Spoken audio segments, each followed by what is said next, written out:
আসসালামু আলাইকুম রহমতুল্লাহ বারাকাতুহু। চলে আসলাম আবার আপনাদের জন্য নিউ তথ্য নিয়ে। সুলতান মাহাদি গ্রিনিজ 20 থেকে আমার চ্যানেলটা আপনারা সাবস্ক্রাইব করে রাখবেন।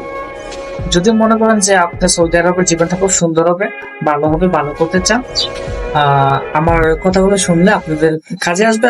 আর আশা করি কোনদিন লস হবে না, কারণ জীবনের 5 ইয়ার্স এর যে 5 বছর এক্সপিরিয়েন্স সেটা আপনাদেরকে দিতে হচ্ছে। তো আপনারা আমার ভিডিও চোখ রাখবেন। সৌদি আরবে এখন আপনি যখন নতুন যাবেন, ঠিক আছে, যাওয়ার প্রথম দিনের ভিতরে আপনি এই ক্যামেরা আপনি পাইতে হবে। অনেকে জানেন, জানেন না।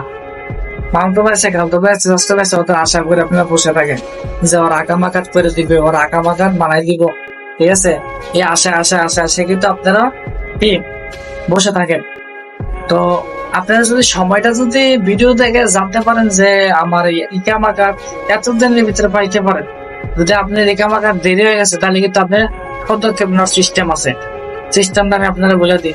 সৌদি আরবে যখন যাবেন, যেদিন আপনি ইমিগ্রেশন হইলেন, যেমন 1 তারিখে আপনি ইমিগ্রেশন, উদাহরণ ফর এক্সাম্পল, উদাহরণ আপনার ইকামাটা যেদিন আপনি ইমিগ্রেশন করলেন, ঠিক ওই দিন থেকে শুরু করে আপনি 3 মাস সময় পাবেন ইকামা পাওয়া। এই 3 মাসের পাইবেন সরকারি ভাবে সুযোগ। এই 3 মাসের ভিতরে কিন্তু আপনার আকামা বানাইতে হইবে। যদি না বানান, তাহলে পরবর্তীতে কিন্তু আপনার পুলিশে ধরলে আপনি ছাড়বো না। আর অবশ্যই পাসপোর্ট আপনার পকেটে রাখতে হবে, এটা বাধ্যতামূলক। কারণ যখন আপনার পুলিশে ধরবো তখন আকামা কার্ড নাই, তা আপনি কি দিবেন? একটা ডকুমেন্টস তারা দিতে হইব। সে তো আর জানলো না যে আপনি নতুন, না আপনার গায়ে লেখা থাকবে যে আপনি নতুন, লেখা থাকবে না। সুতরাং পাসপোর্টটাই সব। পাসপোর্টে সিল মারা থাকবে আরবিতে, কবে ঢুকছেন, কবে বাইরেছেন, কবে ঢুকছেন সৌদি আরবে ইমিগ্রেশন। তো সৌদি আরব যখন আপনি ইমিগ্রেশন হবেন, হওয়ার পরে আপনি 3 মাস আপনি সময় পাবেন। ঠিক 3 মাসের একদিন আগে যদি আপনি আকামা বানাই নিতে পারেন, তাহলে কোনো টেনশন নেই। এখন আপনি যদি আকামা না বানাইতে পারেন, তাহলে এতে বিপরীত রাস্তা আছে কিনা? আছে, অবশ্যই আছে। আপনি যদি আকামা না বানাইতে পারেন, ঠিক আছে, আপনার আকামা নাম্বার তুলবেন। আকামা নাম্বার তুললে দেখা যায় কি কোনো দালাল 1000 রিয়ালও নাই, কোনো দালাল 1200 রিয়ালও নাই, কোনো দালাল 600 রিয়ালও নাই, ঠিক আছে। বেশিরভাগ 1000 রিয়াল নাই, কম নেওয়ার চেষ্টা কেউ করে না। তো আপনি আকামা নাম্বার উড়াইতে পারবেন। উড়ানোর পরে আপনার অনেকটা লস দিতে হইব, যেমন 5-7 হাজার টাকা আপনার লস দিতে হইব। কিভাবে? যদি আপনি বৈধতা হন। আকামা কার্ডটা আপনার বানাতে গেলে আপনার নতুন কপি ধরতে হইব। নতুন যদি আমেলাইতে বিশাল লোক হন, তাহলে তো আপনার কোনো এক লাইসেন্সে কাপাল হইতে হইব, কোনো মসলপথে কাপাল হইতে হইব। আর আমি যদি খাদ্দামা হারেস বিষয়, তাহলে কোনো মসলার দরকার নেই। আকামা কার্ডের নাম্বারটা তুলবেন। তোলার পরে কোনো সৌদি তলব দিব। তলব দেওয়ার পরে আপনি আফসার বানাবেন। আফসার বানানোর পরে আফসার টপি করে দিবেন। আপনার কাফাল হয়েছে গা, কাম শেষ। তারপর আপনার বৈধ। তারপর কপিলের আপনার কন্ট্রাক্ট থাকে বছর 300 ডেলি 300 রিয়াল করে ফায়দা, মাসে 300 রিয়াল ফায়দা, তার 3 বার 3600 রিয়াল ফায়দা আপনি কপিলের দিয়ে দিবেন। কারণ ডেলি না দিয়ে সেটা যদি আপনি কন্ট্রাক্ট করার চেষ্টা করবেন এইভাবে যে আমি ডেলি দিতাম না কপিলের ফায়দা, আমি মাসে দিতাম না, আমি দেবো বছরে।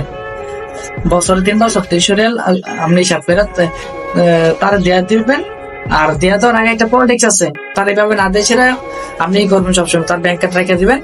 আর আপনার আকামা যদি আমার মঞ্জিল হয়, তাহলে আপনি কি করবেন? 300 ওই আকামা 650 টাকা, ঠিক আছে। তো 650 টাকা আপনি ইয়া করবেন, এই কোন মুক্তবে যাবেন, খেদামাতে মুক্তবে যাবেন, বা কোনো নর্মাল অনেক মুক্তব থাকে, এগুলো আকামা সাপোর্ট করে। তো এগুলো আকামার উপরে আপনি টাকাটা ঢাইলা দিবেন। ঢাইলা দেওয়ার পরে তার পরবর্তীতে আপনার এই টাকাটা ঢাইলা দিবেন। আর কপিলে শুধু কি ওকে করে দিলে আপনার আগামী 1 বছর রেনু হয়ে যাবো। আমির মঞ্জেলে আমেল মঞ্জেলে সাওয়াক্কাস, তারপর হচ্ছে কি আপনার হারেস খাদামা। এই বিষয়গুলো মনে করে যে আপনি 650 সালের ভিতরে আপনি রেনু করে নিতে পারবেন। এই বিষয়গুলো মহাসাজ আছে, তার মহাসাজের একটা ক্যাটাগরি শেষটাই। যারা আমেল আইডি আছেন, আমেল হাতে আছেন, আমেল নাজার, বিভিন্ন রকমের মনে হচ্ছে কনসুলেট সাইডে বিভিন্ন নাম দিয়ে লাইসেন্স করলে ওরা সাইডটা বিষয় তুলে সেটার বিষয় আমেল লেখে আর বিষয় ব্যবসা করে রাখায়।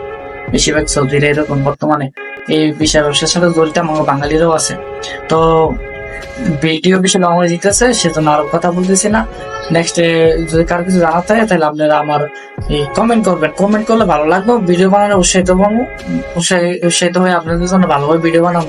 আর বহুত চ্যানেল আছে, সমস্যা নাই। আল্লাহর রহমতে আপনাদের কার কোন ধরনের সমস্যা সৌদি আরবের ভিতরে আছেন বা বলবেন, কমেন্ট করবেন, তাহলে ওই সমস্যার উপর ভিত্তি করে ভিডিও বানাবো, তাহলে আপনাদের উপকার এবং ভালো থাকবেন। আসসালামু আলাইকুম রহমতুল্লাহ। চোখ রাখুন সৌদার মাহাদি ফ্রিনিস 20 থেকে। আসসালামু আলাইকুম রহমতুল্লাহ।